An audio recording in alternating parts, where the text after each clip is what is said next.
Welcome to the Joshua Sutherland podcast, where we talk about systems engineering, and related topics.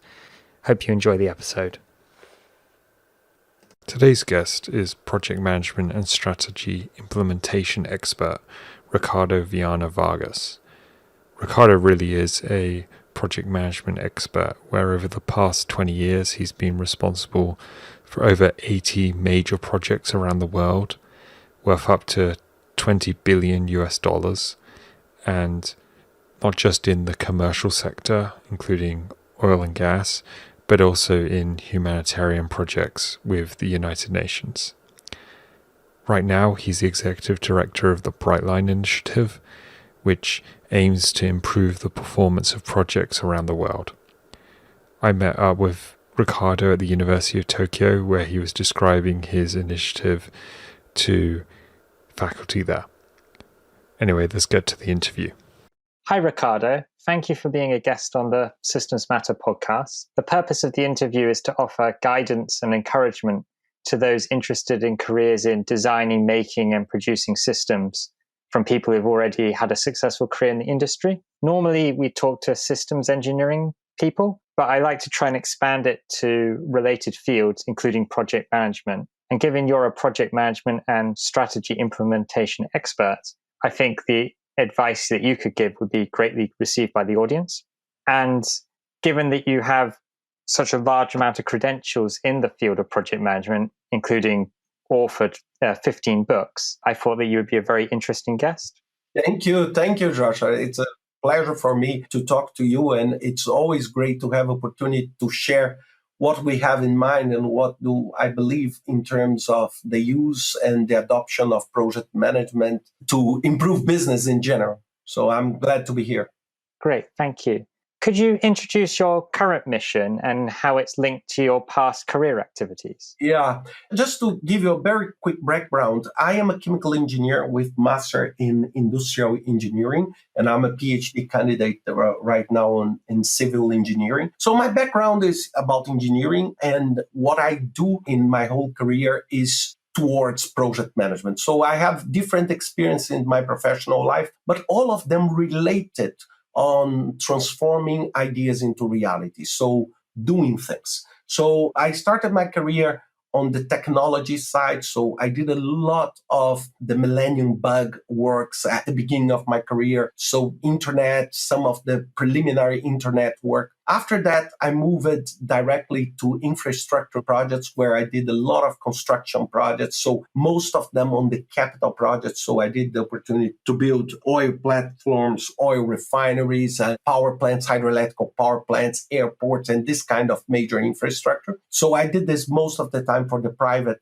sector. And after that, I was invited in 2012 to become director for project management at the United Nations Office for Project Services, where I shifted a lot of my work through humanitarian. So the essence of the work is basically the same. How do you finish things on time, on schedule? How do you frame properly scope, manage the risks? But at this time, on humanitarian projects. So I'm saying building schools, building roads, refugee camps. So this was the idea behind that. And today I work on a think tank called Brightline Initiative, where we advocate and we produce knowledge and thought leadership on how do you bring ideas to life. Means how do you connect the design and the desired strategy with the results. So how you can bridge this gap. So how you can make your ideas and your strategy work. Wow, that's incredible. And I imagine there are probably a lot of people working on the strategy side, but you're quite unique in doing this bridge. Like if there seems to be a need for it, but maybe not enough people are working on that, turning the idea into reality on time and on budget.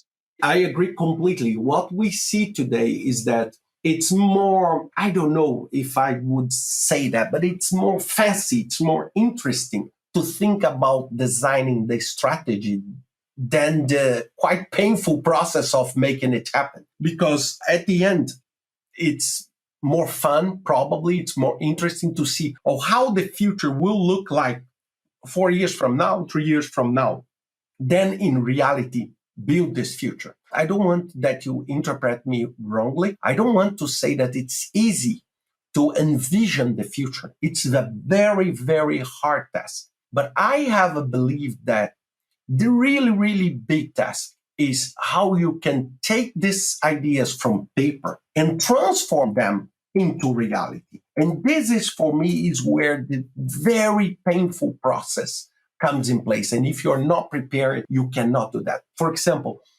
imagine for you that you believe it's important to send the man to Mars. Okay, so there is a lot of background, a lot of investigation about the value of doing that. And let's suppose that you decide that this is extremely valuable for your organization, for your government, or for the society. Imagine how we to transform this statement, send the man to Mars, into, in reality, send man to Mars. Imagine the cultural challenges, the human challenges, the technology challenges, the risk challenges. So there's challenging everywhere. So how you can bridge and move from that idea into reality. So there is a lot of things happening. And most of the time, it's very hard because it's a very complex and volatile environment. And this is exactly where we want to develop knowledge and we want to develop awareness, because not so many people are dedicated on that specific area. I think that's incredible. I think that's an incredible mission for you to be on. How, I imagine when you enter a organization or a team, there could be some people who are skeptical of project management or sort of formal approaches. How do you go about convincing them of your ideas or almost selling the idea of using project management? That's a great question, because for me, my strategy is always you convince by pain or by gain. So if people do not realize what is in there for them, people don't get motivated. I know that you will say, oh, people are very altruistic, and I truly believe on that in most of the people. But even the altruism is in some ways a matter of self-interest.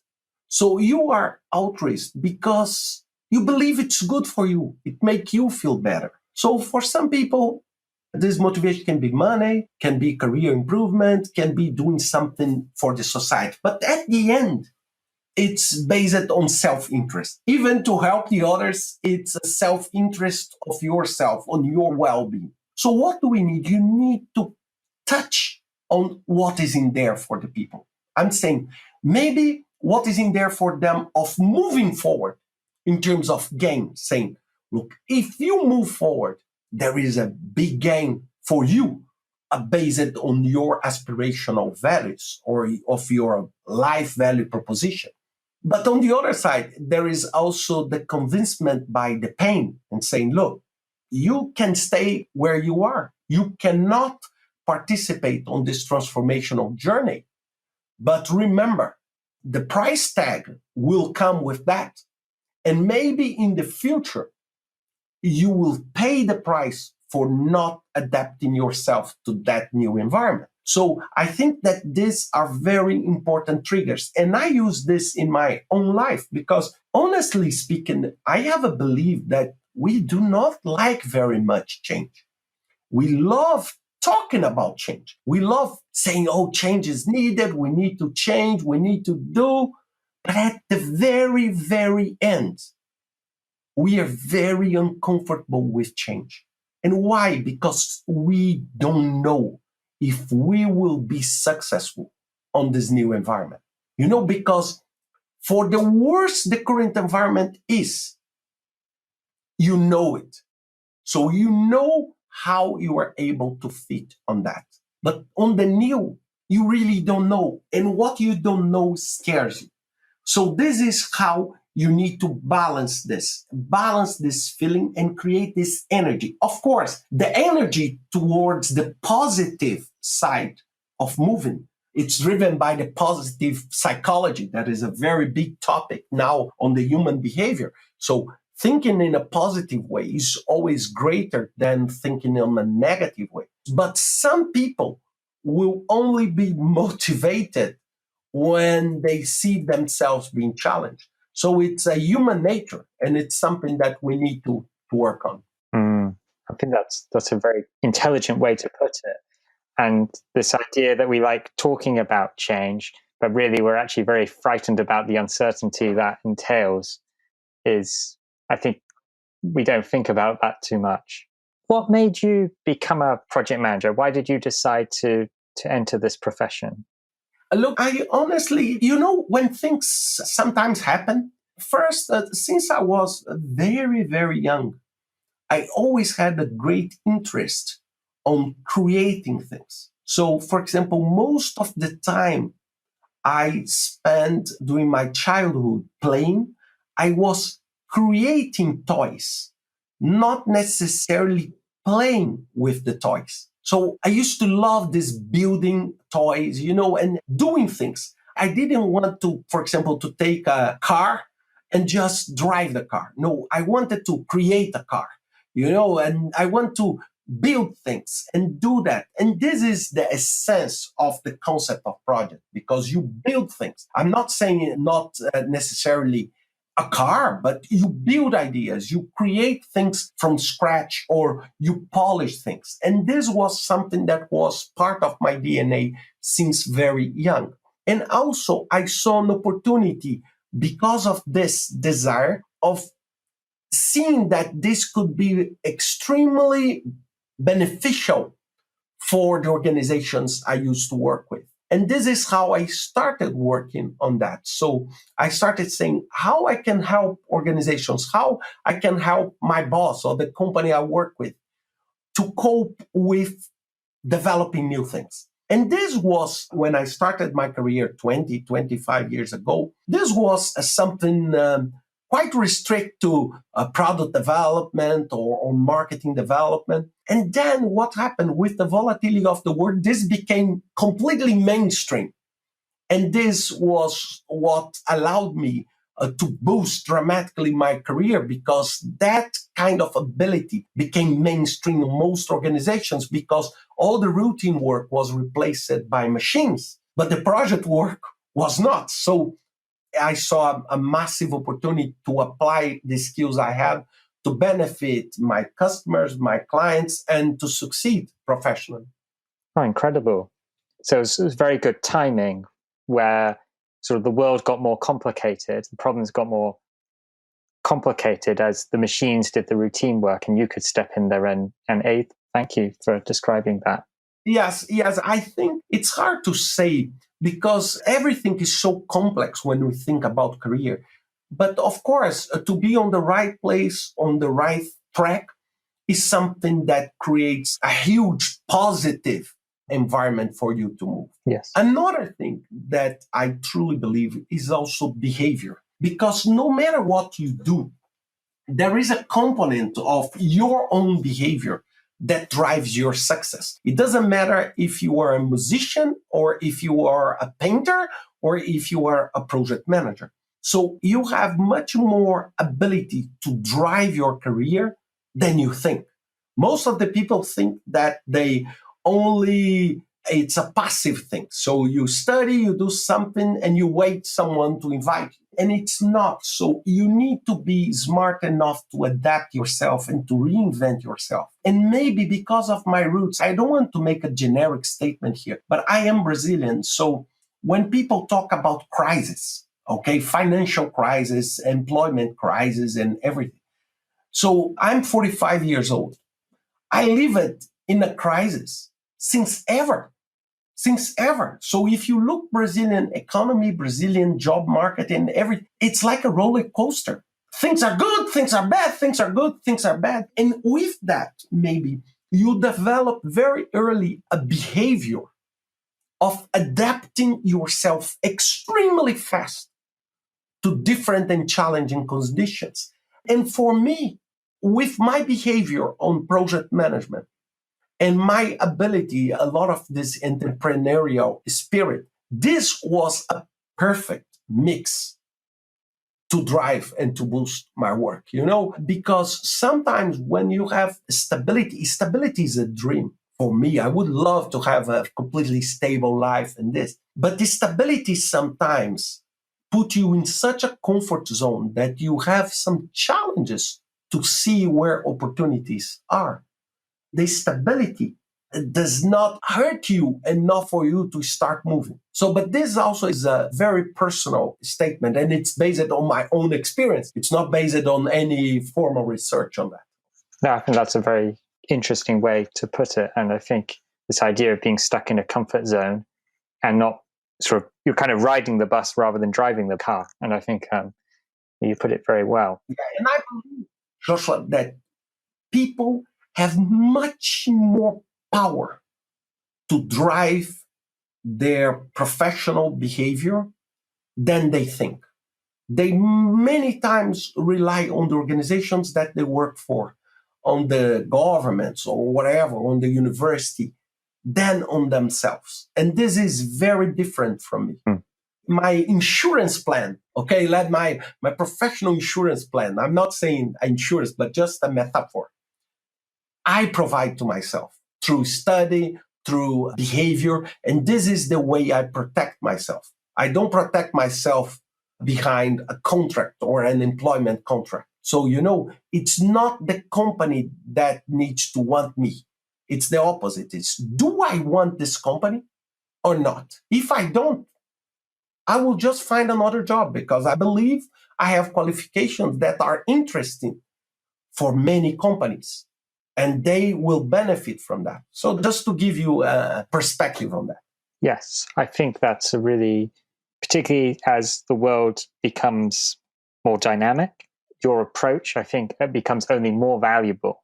And I thank you very much for sharing that with us. As you mentioned, there's been ups and downs either in the Brazilian economy or, I imagine, any career. Would you be able to share maybe one very important high point and maybe one very important low point and what you learned from them?